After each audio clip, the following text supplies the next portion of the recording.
Okay, so welcome to Sponsor More Downlines training video number 2. Once again, this is Edward Reformina, author of Pinoy MLM Expose ebook and the creator of Sponsor More Downlines.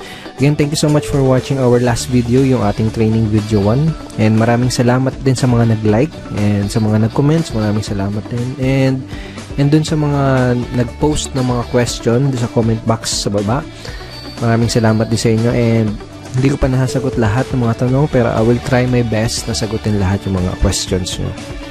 Once again, in this 3-part video training series, ituturo ko sa iyo yung mga secret sponsoring strategies na nadiskubre at natutunan ko na tumutulong sa akin para makapag-sponsor ng up to 23 direct downlines every single month.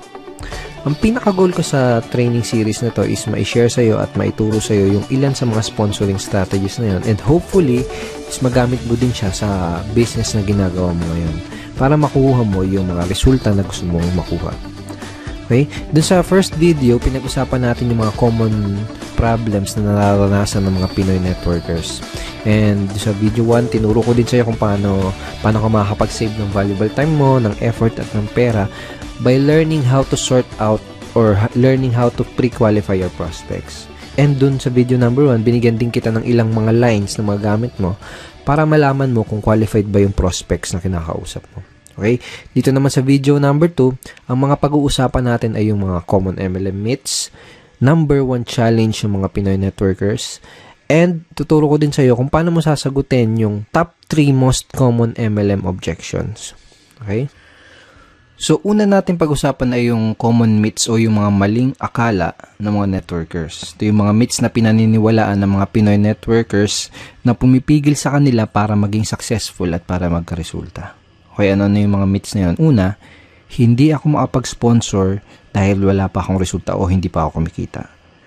Madalas mong maririnig to sa mga networkers. Kadalasang marinig mo sa kanila is hindi ako makapag-recruit, hindi ako makapag-sponsor, o wala pa akong downlines kasi hindi pa ako kumikita o kaya wala pa akong resulta. Isa to sa mga myth na pinaniniwalaan ng mga networkers, kaya madalas mo itong maririnig sa kanila. Okay? Pangalawang myth is maraming tao ang negative ang tingin sa network marketing. Karamihan ng networkers ang nasa isip nila, lahat ng taong kinakausap nila ay negative. Lahat ng kamag-anak nila ay negative sa network marketing. Okay? Isa yan sa mga myth na pinaniniwalaan ng mga networkers. Pangatlo, hindi ako makapag-recruit dahil hindi ako magaling mag-convince. Isa to sa madalas na marinig mo sa mga, even in my team, my personal team, tsaka sa mga networkers na from other companies na nakakausap ko, madalas ko narinig ito. Karaniwang sinasabi nila ay hindi ako nahihirapan ako sa business ko, hindi ako makapag-sponsor kasi hindi ako magaling mag-convince. Okay? So, ito yung tatlong maling akala or common myths na pinaniniwalaan ng mga networkers. Mamaya babalikan natin itong mga common MLM myths na to, pero ngayon gusto ko munang ipakita sa iyo yung ginawa ko couple of weeks ago. Basically, nag-survey ako sa 1,000 mahigit na Pinoy network marketers from different MLM company. Doon sa survey na yon, may tanong na, ano yung pinakamadalas na objection na nakuha mo mula sa mga prospect mo? Okay, ito yung mga nagisagot nila. Ang pinakamataas na sinabi ng mga Pinoy networkers na kadalasan natatanggap nila mga objections sa ito, wala akong pera. Okay, 21%. And pumangalawa is yung pyramiding ba yan, which is 18%. And pumangatlo, na pinakamadalas na nakukuha nilang objections is ito. Magkano na bang kinita mo dyan? O magkano na bang kinikita mo dyan? Parang ganun. Kung titignan mo yung resulta dito sa survey na to, makikita mo na related yung mga objections na natatanggap ng mga Pinoy networkers dito sa mga common MLM myths na pinaniniwalaan ng karamihan networkers. Okay? For example, ito. Hindi ako makapag-sponsor dahil wala pa akong resulta. Kaya iniisip ng mga networkers na totoo to dahil kadalasan na tinatanong sa kanila ng mga prospects ay yung objection na magkano na bang kinita mo dyan. Pwedeng ganito yung nangyari. May prospect kang kinakausap, in-explain mo sa kanya yung opportunity o kaya dinala mo siya sa opisina niyo para panoorin yung BOM. Ngayon, after niyang ma-explainan, nagtanong siya sa'yo, nagbigay siya ng objection na magkano na bang kinikita mo dyan? Ngayon, kung bago ka pa lang, normal lang na syempre, maliit pa lang or wala ka pang kinikita. At posible din na hindi mo pa alam kung paano sagutin ng tama ang ganitong klase ng objection. Ngayon, kung hindi siya sumali, ang magiging thinking mo ngayon, ang papasok ngayon sa isip mo, ay hindi siya sumali kasi hindi pa ako kumikita. Ay hindi siya sumali kasi maliit pa lang yung kinikita ko. Ay hindi siya sumali kasi wala pa akong resulta. Okay na gets mo? Yung pangalawa, tingnan natin. Maraming tao ang negative ang tingin sa network marketing. Posible din na may prospect ang kinakausap na explainan mo na siya. And then, nagbigay siya ng objection na pyramiding ba yan? Ngayon, kung hindi mo alam sagutin ng tama tong objection na yan, hindi mo siya mapapasali. Ngayon, ang thinking mo ngayon, ang iniisip mo ngayon, naku, daming negative sa network marketing. Lahat ng kinakausap mo negative sa network marketing. Pero ang totoo, hindi mo lang alam sagutin yung objection na yun ng tama. Pangatlo, itong wala akong pera. See, dito sa Common MLM Meets, hindi ako mapag-recruit dahil hindi ako magaling mag-convince. Possible na may prospect ang kausap, sinabi niya na wala akong pera, maganda yung opportunity, pero wala akong pera. Ngayon, dahil wala siyang pera, hindi mo siya napasali. Posibleng pumasok sa isip mo na hindi ko siya napasali kasi hindi ako magaling mag-convince. Ganun. So, related itong mga common MLM objections na to doon sa common MLM myths na pinaniniwalaan ng mga networkers. Ibig sabihin, walang katotohanan itong mga paniniwala na to, itong mga myths na to, kaya nga myth, di ba? Dulot lang to ng mga objections na madalas itanong sa ating mga networkers. Okay? Itong mga myths na to, dulot lang yan ng mga objections na hindi alam sagutin ng tama. Kung isa ka sa mga networkers na dating naniniwala dito sa mga yan, I'm here to tell you na walang katotohanan ng mga yan. Ang kailangan mo lang gawin ay alamin kung paano sasagutin yung mga objections na nagdudulot nitong mga maling paniniwala na to. Number 1 challenge ng mga networkers ay yung mga prospect objections. So, sa mga challenge nila ay yung mga objections na binabato at binibigay sa kanila ng mga prospects na kinakausap nila. Dahil sa mga objection na yun, kadalasan nagkakaroon sila ng maling paniniwala, nagkakaroon sila ng maling beliefs about sa network marketing business nila. Ang solusyon para ma-solve yung challenge na yun is to master handling objections. So, bakit ba natin kailangan ma-master ang pag-handle ng mga objections? Kung gusto mo talagang mamaster ang pag-sponsor o pagre-recruit, kailangan mong mamaster ang pag-handle ng lahat ng mga common MLM objections. Period. Napakadaming networkers kasi ang nagfe-fail dahil hindi nila alam kung paano mag-handle ng mga common objections. At ang masama pa, madaming mga networkers ang walang idea kung paano i-handle ang mga objections ng kanilang prospects. Ganito kasi yan, kahit gaano pa kaganda ang pag-present mo ng business mo, okay, kahit gaano pa kaganda yung pag-present mo ng product mo, lahat ng prospect, kahit interesado na yan, sigurado ay may katanungan at objections pa din yan bago siya magkaroon ng final na decision. Normal lang kasi talaga yon. Pero itong masakit. Kapag hindi mo nasagot ng tama ang mga questions at objections ng mga prospects mo, hindi mo pa din sila mapapasali. Tanongin kita, nangyari na ba sa iyo yung may prospect ang kausap, tapos sigurado ka na sasali siya, okay, pero hindi naman nag-join pagkatapos mo ma-explainan? Usually, nangyayari yung ganun dahil sa mga objection na hindi nasasagot ng tama. Ito yung mga dahilan kung bakit kailangan mong mamaster ang pagsagot sa lahat ng mga common MLM objections.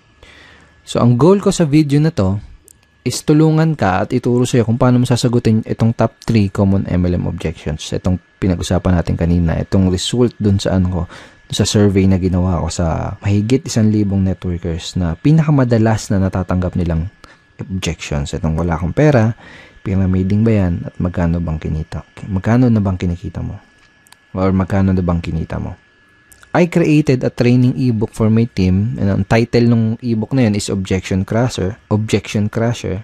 Paano mo dudurugin yung mga objection na matatanggap mo? Parang ganun yung konsepto. So basically, ipapakita ko sa iyo yung mga tinuro ko dito sa loob ng ebook na to, kung paano sasagutin itong top 3 common MLM objections na to.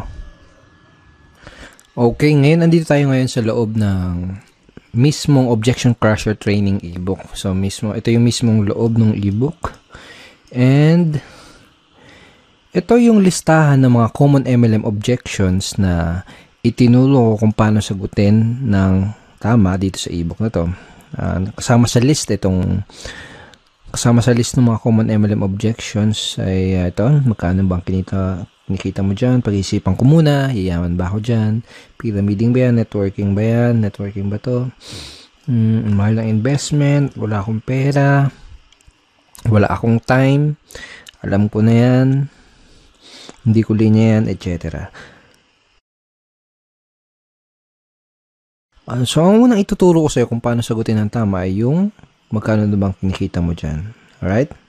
So, bago ko ituro sa'yo kung paano sagutin ito, kailangan mo maintindihan na karamihan ng mga prospect na nagbibigay na ganitong klaseng objections ay hindi naman talaga nila gustong malaman kung magkano yung eksaktong kinikita mo.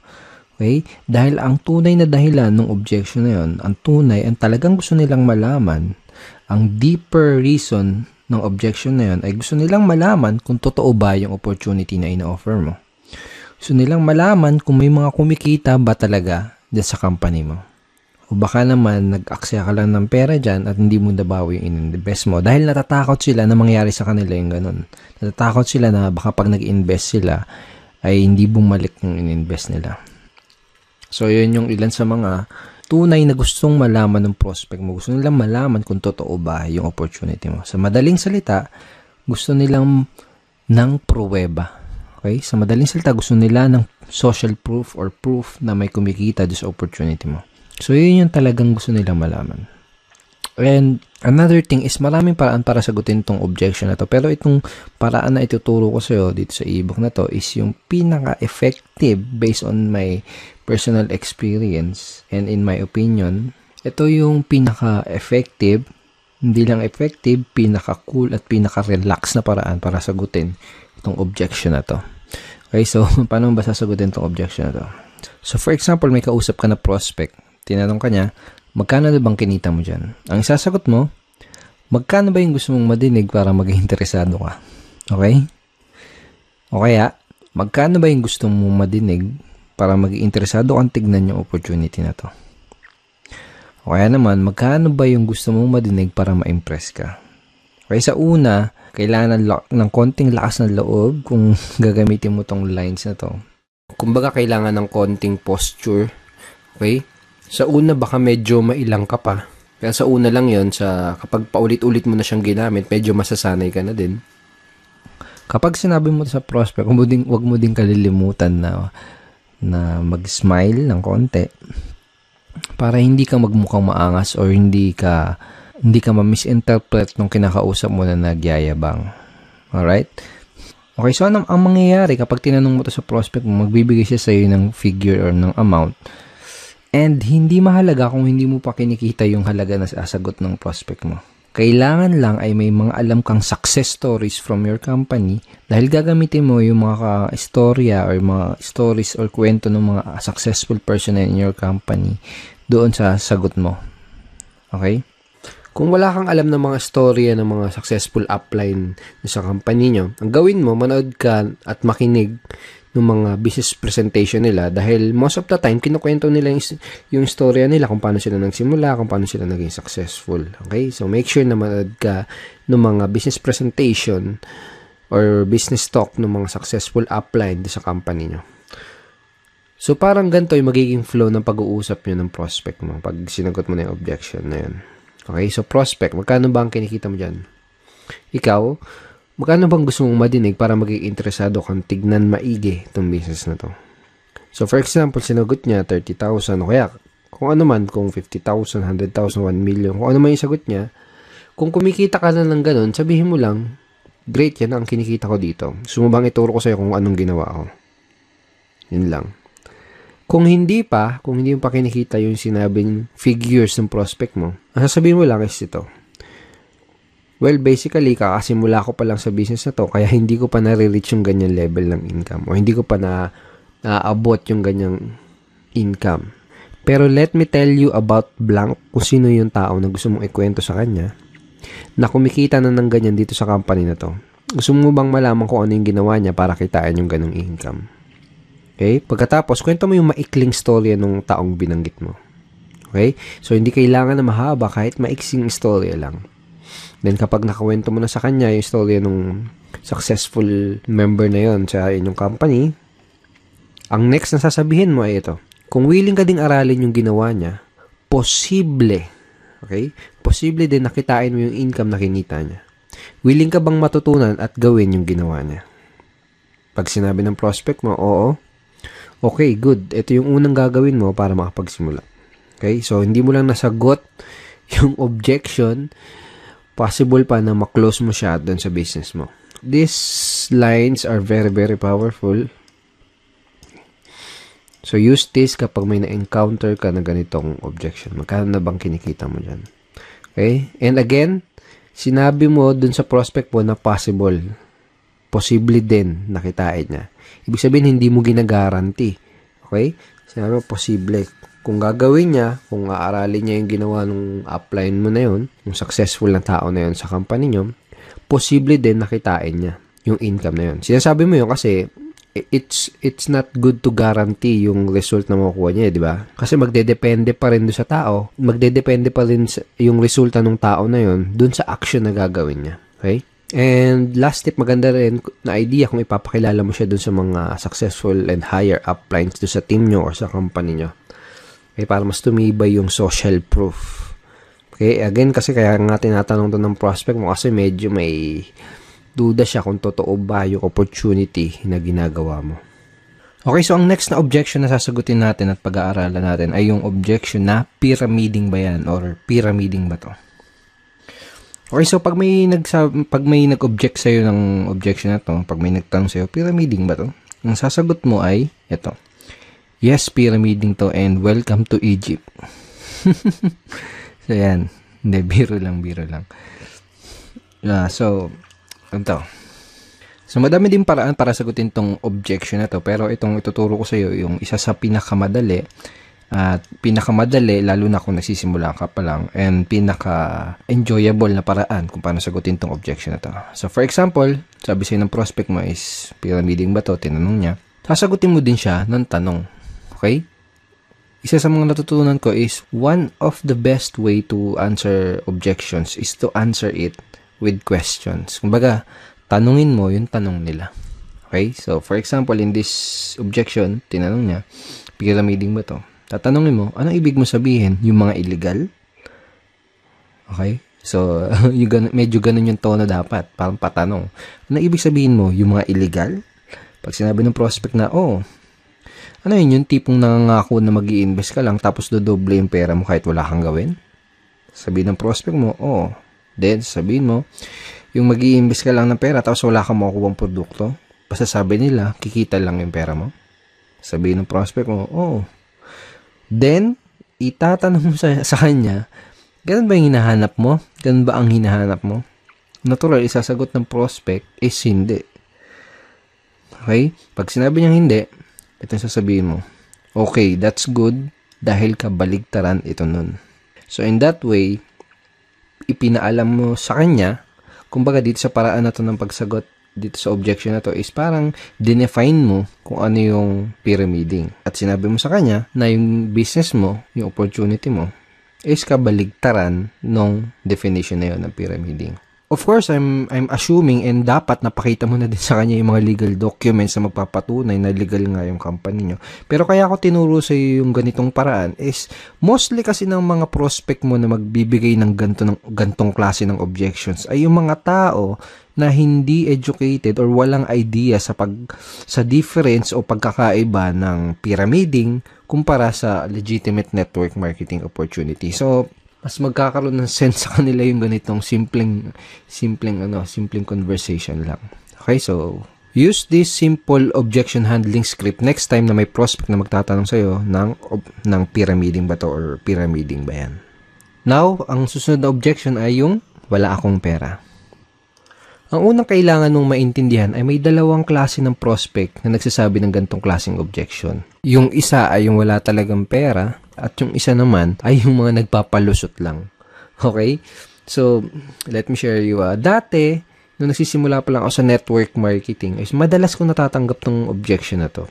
Pero ngayon, never. As in, never ko na siya natatanggap. Dahil remembers dun sa training video number 1 natin, chinare ko sa'yo, At sinabi ko sa iyo na kina-qualify o sinasort out ko maigi yung prospect ko bago ko ipakita sa kanya yung business presentation ko.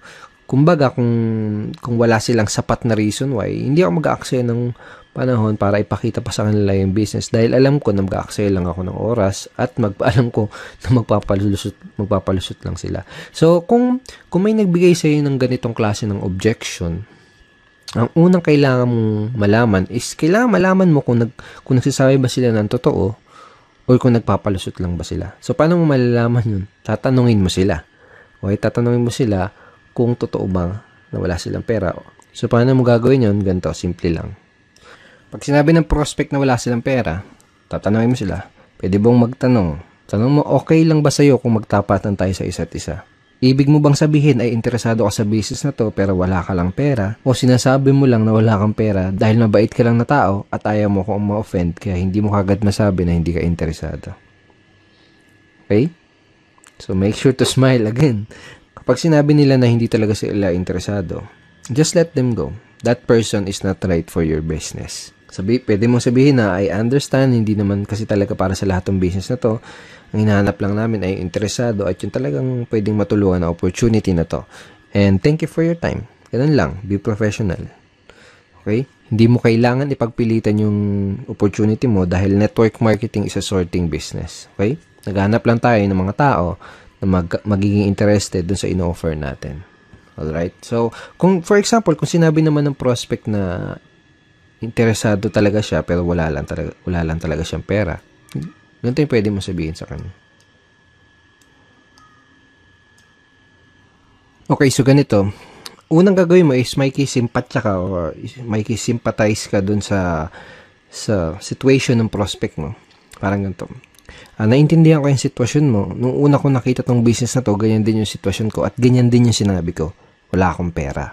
Pero na-realize ko, kung wala akong gagawin na paraan at kung wala akong gagawing bago, wala di mangyayaring bago. Kung 5 years ago, sinasabi ko yung salitang wala akong pera, malamang 5 years from now ay paulit-ulit ko pa ding sasabihin yung salitang wala akong pera. Kaya ang ginawa ko, gumawa ako ng paraan. Tapos, ikwento mo sa prospect mo kung ano yung ginawa mo paraan para makapag-start ng business. Well, obviously, sasabihin mo sa prospect mo to kung medyo ganito yung nangyari sa'yo bago ka magsimula ng network marketing business mo. Pero for example, kung hindi ganito yung situation mo na nag-start ka ng network marketing, pwede mong gamitin or pwede mong i-leverage yung mga istorya ng mga ibang members sa team nyo or ibang members sa company nyo. For example, ganito. Naintindihan ko ang sitwasyon mo. Maraming tao ang ganyan din yung sitwasyon nung una nilang nakita tong business na to.